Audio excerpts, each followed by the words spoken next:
Hello everybody, Sir Mel, Trucking with Sir Mel. On today's video, we're gonna talk about merging on the interstate, whether it's getting on the highway or switching between on-ramps. But before we get too deep in this thing, make sure you like, comment, subscribe.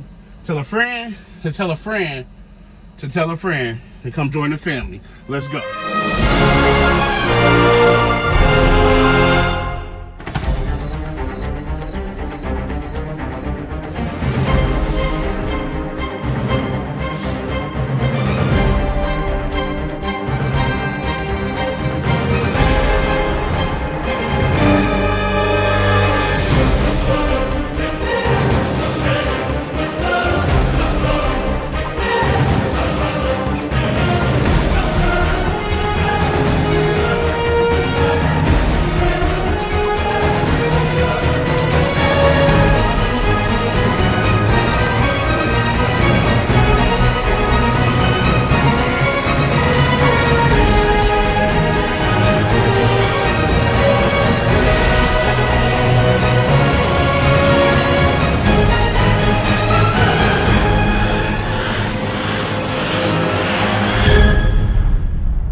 Alright, everybody, it's Sir Mel, and I'm back.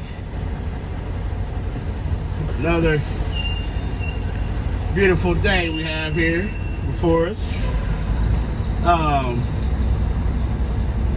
So in today's video, I want to talk about merging. Getting on the interstate. And I see where it gives people the blues, man. It does. And it's, so I spoke about, you know, 3 lanes, riding in the middle lane and things like that. I'm not talking about in the metropolitan city. I get it, because you got a lot of traffic getting in and out. I'm speaking about, when I say about that, in the middle of nowhere, you know. But as far as merging, I see it a lot. And the thing with these tanks is, I stress it to you guys about pulling a tanker. The more you can keep that load from moving, getting sloshed around, things like that, the happier you will be, the better it is on your equipment and things like that.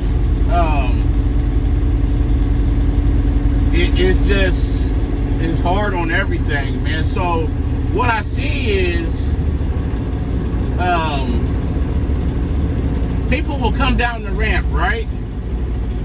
And they will get down there and not get on the gas, or they'll, you know, hit the brakes. Listen, when you're getting on the highway, you got to commit to getting out there in traffic. It's not traffic's responsibility to let you in. It's not.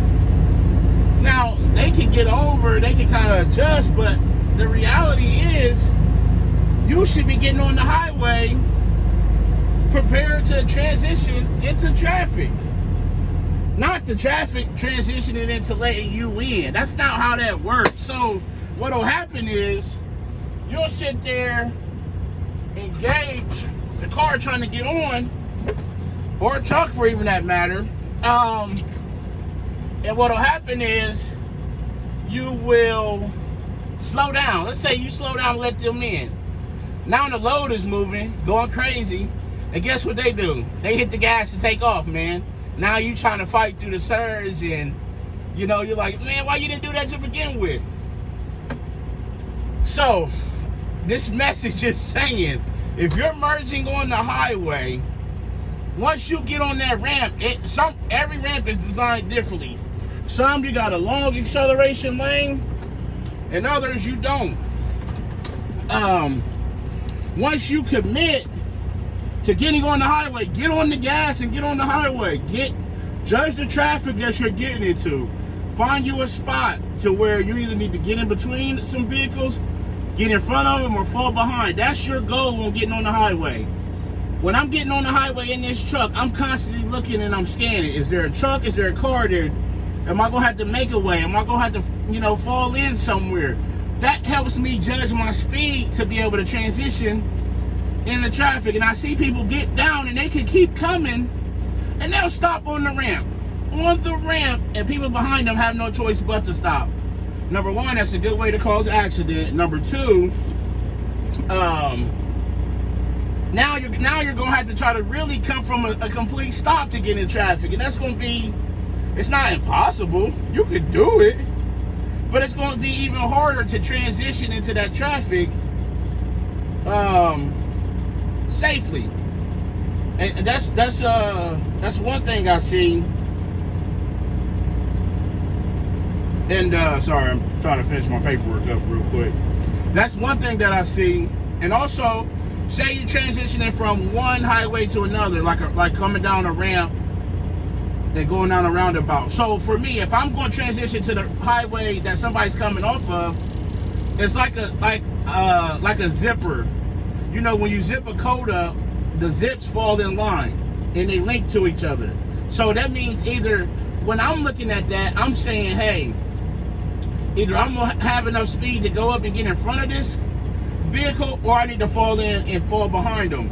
More times than not, I would rather fall behind, because if I'm getting on a ramp that's got a short ramp, I need to already have my speed slowed down, because I can't hit this ramp at full speed and be able to navigate it safely. For example, 69 North to get on 30 West in Fort Wayne, Indiana. You got people that's coming east on 30 to go north on 69. We try to transition from 69 North to 30 West. So they go above 69 and then come down the roundabout, the ramp, and then we transition over to where they're getting on and then get to go up to get on 30 West. Well, so as vehicles are coming over 69 on 30 East to come down the ramp, I'm looking at that point to say, hey, I'm getting an idea in my mind. Am I going to try to get in front of this vehicle or behind them? Once I make that decision, I have to work with that vehicle to make that plan happen. If that vehicle doesn't cooperate or they do anything differently, then we're stuck. So one day, somebody stopped in the road. Instead of them going engaging to get on the ramp to get on 30 West, they stopped on 69. That forces everybody behind you to stop. Anytime traffic is sitting on the highway, there's a chance of somebody getting hit. You got cars and vehicles going freeway speeds that are coming to a stop. You think merging is like easy and simple, but when you be out here and you see it in the panic that it puts people through, man, you'll sit there and be like, man, what's going on? And the truck stopped in front of me, so now we're all stopping, and now you got these vehicles coming down the ramp, they're stopping because they don't know what to do, and it just creates a hazard on both sides. So for me, I see those vehicles and I come up with my mind, okay, this truck is coming, I'm gonna start slowing down, or I'm gonna fall behind them, because I know I don't have enough to speed up and get in front of them, because as soon as you get over to get on the ramp, you're in the ramp. You're literally sitting in the ramp at that point. So I know in my head, I don't have enough to speed up and then try to slow down, and then by that time, you're getting on the brakes hard, the load is moving back and forth, you're getting on the ramp, you got potential of having a rollover. You don't want that to happen. So, but if that vehicle doesn't kind of cooperate and kind of see what I'm doing and guess that, a lot of this stuff out here is guesswork. You got to guess what the vehicle is going to do and kind of anticipate that. So same for me. If I was coming 30 East to get on 69 North, as I'm coming over that ramp and starting to come down the ramp, I'm looking, engaging the other vehicles to see how they're going to get over. When I'm coming down and I'm seeing it, either I'm going to come down and I'm going to gas on it, or I'm going to come down, fall behind, let them get over, then I'm going to maneuver. It's like taking turns, alternating. That's the key out here, and I spoke about this, is anticipating what another vehicle gonna do. Experience, space buys you time gives you options. You need space and time out here with any vehicle, but especially pulling a tank when you got something that's moving, because just because you get on the brakes don't mean you coming to a stop. You still gonna get the push of the load. So if you get on the brakes hard, getting on the ramp to navigate it, to merge, you still getting that push. That push can carry you up into the ramp and turn you over. So you need to already have that back down before. That's why it's good to guess on your merging, engage what you're going to do, come up with a plan. Merging. I can't say it enough. Once you commit to the ramp to get on the highway, get on the highway. Get your speed up there. Now, if the ramp has got a curve and all that, that's different. Once you get to the bottom of the curve or the unsafe part, then you still need to commit and get on the gas and get going. Because you're coming into moving traffic. And like I said, people ain't gonna want to hear this, but it's not everyone's responsibility to let you in. It's not. Now, if they can't do it, yes, but every time we gotta change lanes is more of a risk of us sideswiping somebody getting hit. It's a great risk of something happening.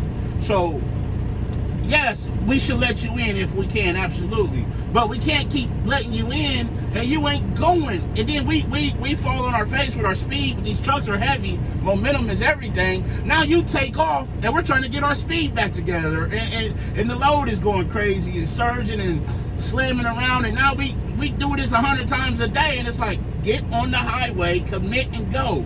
Mash on the gas and go, especially cars.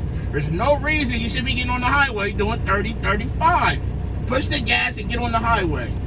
I just been seeing it and I wanted to speak on it because it's something that I feel people should be looking out for. So that's today's video. I'm up here in Buffalo, New York. It's a beautiful day today. It's supposed to be nice the next 2-3 days. I don't think they're calling for no rain till like Wednesday or Thursday. So that's today's video. Merging, get on the highway, do it safely. Use your turn signals, communicate, all that good stuff. So as always, arrive to your pickup and your delivery on time and safely. Call your loved ones, tell them you love them. Love on somebody today. But most importantly, be the reason somebody smiles today. The world needs it now more than ever. It's Trucking with Sir Mel, and I'm out. Peace.